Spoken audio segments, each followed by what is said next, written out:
चंद्रगुप्त मौर्य अंतिम सम्राट, जिसने अपने जीवन काल में एक रात्रि में 16 सपने देखे। जिन 16 सपनों को देख करके उन्होंने इस सपने का फल बतलाया, एक सपने का फल बतलाया कि इन सपनों का फल क्या होगा। और जब उन सपनों का फल बतलाया तो उन सपनों के फल के लिए चंद्रगुप्त ने सिर्फ आंख बंद करके सपनों को देखा। और चंद्रगुप्त के उन सपनों के लिए हम आंख को खोल करके इस पंचम काल में उनके सपनों के लिए हम देख रहे हैं। और उन सपनों का जो फल दर्शाया कि कौन सी सपने का क्या फल होगा, कौन सी सपने का क्या फल होगा, उन सपनों के फल के लिए आज हम देखेंगे पहला सपने क्या देखा और पहले सपने का क्या फल दर्शाया। चंद्रगुप्त ने देखा सपना घोर निशा के बीच, नभ में सूरज अस्त हुआ है, अब ना आँख को मीच। नभ में सूरज अस्त हुआ है, अब ना आँख को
जब उन्होंने देखा तो उस पहले सपने चंद्रगुप्त ने सपना देखा घोर निशा के बीच। निशा शब्द का अर्थ जो है, निशा शब्द का अर्थ अंधकार होता है। और प्रायःकाल जब वह सपने के लिए देखता है, रात्रि काल में शयन करता है, विश्राम करता है, प्रगाढ़ निद्रा होती है, घोर निद्रा होती है। ऐसे निद्रा के समय में वह चंद्रगुप्त निद्रा में ही सपने के सागर में डूब जाता है। जब वह सपने के लिए देखता है तो पहला सपने यह देखा, नभ में सूरज अस्त हो रहा है। क्या देखा? बोलो क्या देखा? पहला स्वप्न उसने देखा कि नभ में सूरज क्या हो रहा है, नभ में सूरज अस्त हो रहा है ना। और अस्त जब सूरज के लिए अस्त होता देखा, और सूरज जब अस्त होता है तो उसका प्रकाश धीरे धीरे धीरे क्या होता जाता है? बोलो सूरज का प्रकाश क्या होता जाता है? कम होता जाता है। जैसे सूर्य निकलता है तो उसका प्रकाश बढ़ता जाता है, और जैसे जैसे सूर्य अस्ताचल के लिए प्राप्त होता जाता तो उसका प्रकाश निस्तेज हो जाता है ना। नभ में सूरज अस्त हुआ है। अब ना आंख को जब सूरज के लिए अस्त होते देखा कि सूरज क्या हो रहा है, डूब रहा है, डूबते हुए सूरज के लिए देखा है ना, वो अपनी आंखों को क्या है ना, आंखों के लिए वह मीच करके पड़ा रहा। उसने रात्रि में सपने में सूरज को अस्त होते देखा। लेकिन हम रोज क्या करते हैं, आकाश में संध्या काल में लालिमा जब छाती है हम सूरज के लिए अस्त होते देखते हैं है ना। उसके लिए अब ना आंखों में मेघों ने सूरज को घेरा, तेज हुआ निस्तेज, सपने का फिर फल दर्शाया, बोलना बोलो तेज, सपने का उसने फल दर्शाया। अब जो सपना देख लिया है उसका, जो भी हम सपना देखते हैं उस सपने का कुछ ना कुछ क्या होता है, फल उसका क्या होता है, जरूर होता है ना। उसके लिए है ना सपने बताया कि इस सपने का सूर्य अस्त होते देखा, उस सपने का फल बतलाया कि पंचम काल में अंग पूर्व का क्या है। देखिए आप पुस्तक में पंचम काल में अंग पूर्व का, सभी दोहराएंगे अपने मुख से। पंचम काल में अंग पूर्व का ज्ञान नहीं होगा। बोलो पंचम काल में अंग पूर्व का ज्ञान नहीं होगा। मुनि जनों का क्षयोपशम भी घटता ही होगा। मुनि जनों का क्षयोपशम भी घटता ही होगा। क्या सपने में क्या देखा? सूर्य के लिए अस्त होते देखा। क्या देखा? सूर्य के लिए क्या देखा? सूर्य के लिए अस्त होते देखा कि सूर्य अस्त, उसका फल क्या दर्शाया बताइए। सूर्य को अस्त होते देखा, उसका फल क्या दर्शाया? उसका फल ये दर्शाया, उसका फल ये दर्शाया कि इस पंचम काल में अंग और पूर्व का ज्ञान नहीं होगा। किसका ज्ञान नहीं होगा? अंग और पूर्व का ज्ञान नहीं होगा।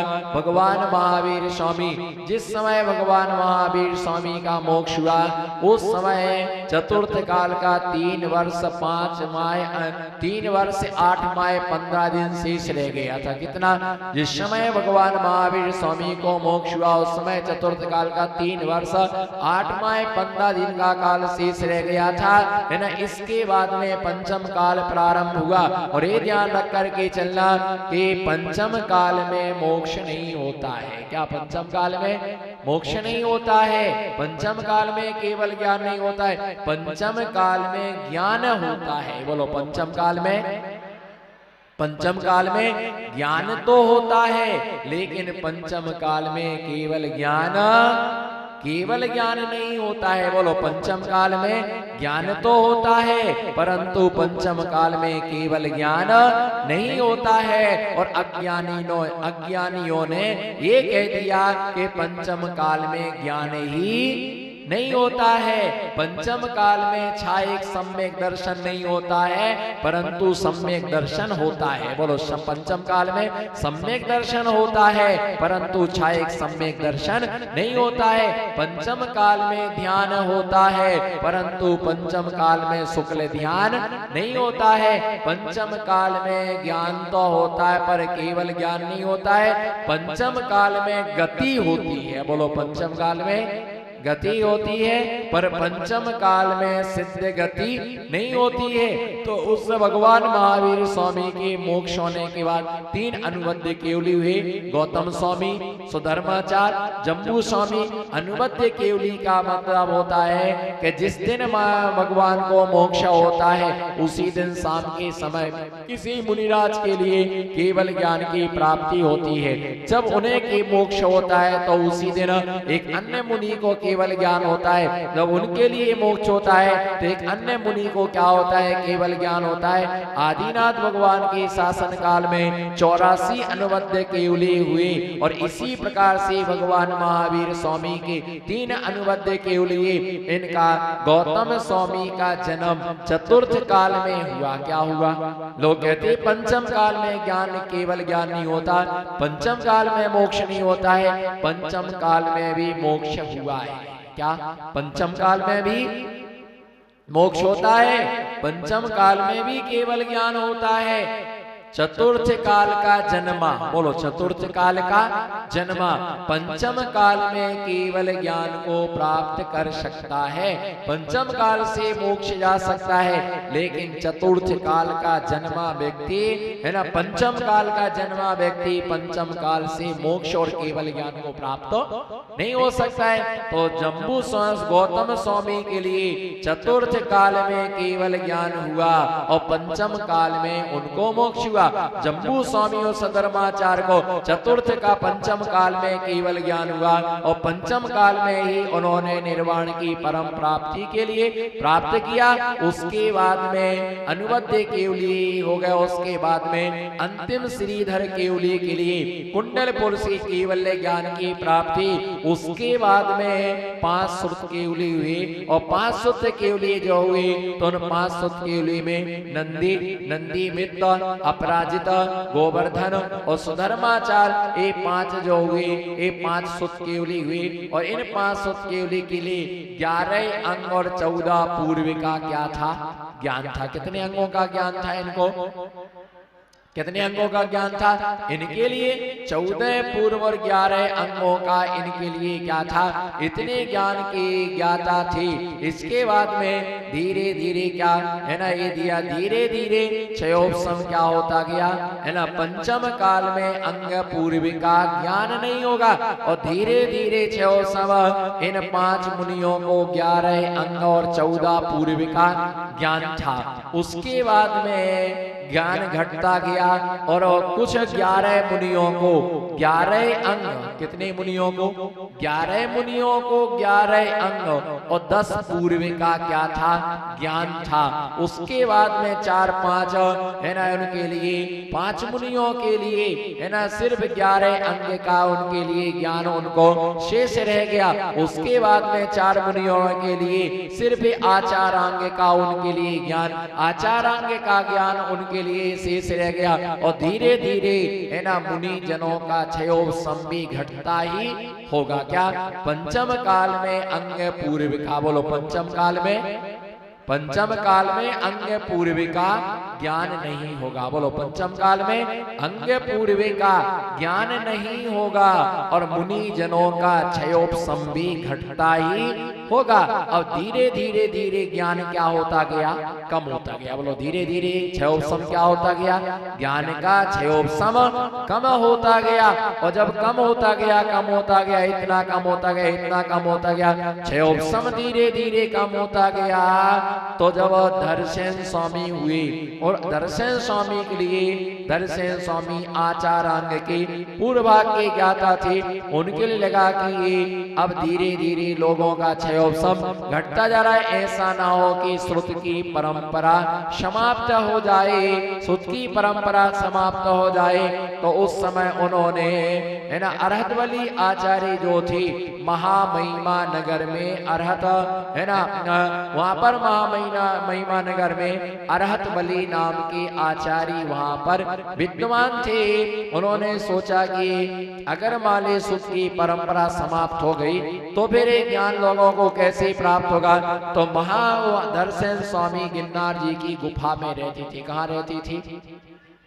गिरनार जी की चंद्र गुफा में वह मुनिराज वहां पर रहते थे। तो अरहतवली आचार्य के सानिध्य में वहाँ यति सम्मेलन हो रहा था और वहाँ यति सम्मेलन में बहुत दूर दूर तक के साधु वहां पर आए थे। उन्होंने एक पत्र दिया उनको लिख करके कि अब हमारी अवस्था वृद्ध अवस्था हो गई है और कहीं श्रुत की परंपरा विच्छेद ना हो जाए तो आप मुझे 2 मुनिराज मेरे पास भेजें जिससे मैं अपना ज्ञान उनको प्रदान कर सकूं। तो वहां पर जैसी पत्र दिया और पत्र उनके पास पहुंचता है तो उन्होंने नरवाहन और सुबुद्धि नाम के 2 मुनिराज के लिए आज्ञा दी कि आप गिरनार जी में धरसेन स्वामी के पास में जाएं और उनसे आप ज्ञान आर्जन करें, उनसे आप ज्ञान प्राप्त करें। जब वो वहां पर जाते हैं तो धरसेन स्वामी ने रात्रि के पिछले पहर में, किस समय, रात्रि के पिछले पहर में स्वप्न देखा कि 2 तरुण बैल हमारे पास में चले आ रहे हैं। क्या स्वप्न देखा? 2 तरुण बैल हमारे पास में चले आ रहे हैं। 2 तरुण बैल हमारे पास में क्या हो रहे? बोलो, 2 तरुण बैल हमारे पास में चले आ रहे हैं और 2 तरुण बैल हमारे पास में चले आ रहे हैं, है ना। उन्होंने उस समय धरसेन स्वामी के मुख से, धरसेन स्वामी के मुख से शब्द निकलता है जयदु स्वे देवता। क्या शब्द निकलता है? बोलो, क्या शब्द निकलता है? जयदु स्वे देवता। बोलो, जयदु स्वे देवता। रात्रि के पिछले पहर में उनके मुख से शब्द निकलता है जयदु स्वे देवता, श्रुत देवता जयवंत हो। क्या शब्द निकलता? जयदु स्वे देवता, सुत देवता जयवंत हो, है ना। उन्होंने कहा कि सुत देवता जयवंत हो। वो मुनिराज उनके पास में पहुंचे, उन्होंने वंदना की, आराधना की। आराधना करने के बाद, है ना, उन्होंने 3 दिन तक उनकी परीक्षा की कि वास्तविकता में मुनि धर्म का पालन करते हैं या नहीं करते हैं, है ना। 3 दिन तक उनकी परीक्षा करते रहे। परीक्षा में उन्होंने समझा कि चर्यावान है, चर्यावान क्या है? साधु हैं। चर्यावान साधु हैं, योग्य साधु हैं। उनके लिए जैसे ही, है ना, उनको पूछा आप लोग क्यों आए हैं, तो उन्होंने कहा हम आपके चरणों में विद्या अध्ययन करने के लिए आए, आपसे कुछ ज्ञान प्राप्त करने। दोनों के लिए एक एक मंत्र दिया। एक मंत्र में एक अक्षर ज्यादा कर दिया, एक मंत्र में एक अक्षर कम कर दिया। जब उन्होंने जपा तो एक देवी सिद्ध हुई, तो उसकी एक आंख कानी थी और एक के दांत क्या है? विकृत थे, उसका बेस विकृत था। तो उन्होंने विचार किया कि देवी देवताओं का ऐसा रूप तो होता ही नहीं है। बोलो, देवी देवताओं का ऐसा विकृत रूप तो देवी देवताओं का ऐसा होता ही नहीं है, पर ऐसा विकृत रूप इनका है। तो उन्होंने देखा कि अरे मंत्र में एक अक्षर क्या हो गया है? कम हो गया है, मंत्र में एक अक्षर ज्यादा हो गया है। उन्होंने सही करके जपा तो वे देवता क्या हो, देवियां क्या होते, अपने सही बेस में आए। और एक के जो क्या है ना, भूतों ने पूजा की, इसलिए उन मुनिराज का नाम भूत बलि। और एक के दांतों की पंक्तियों को सही कर दिया, इसलिए उसका नाम, उनका क्या नाम पड़ा?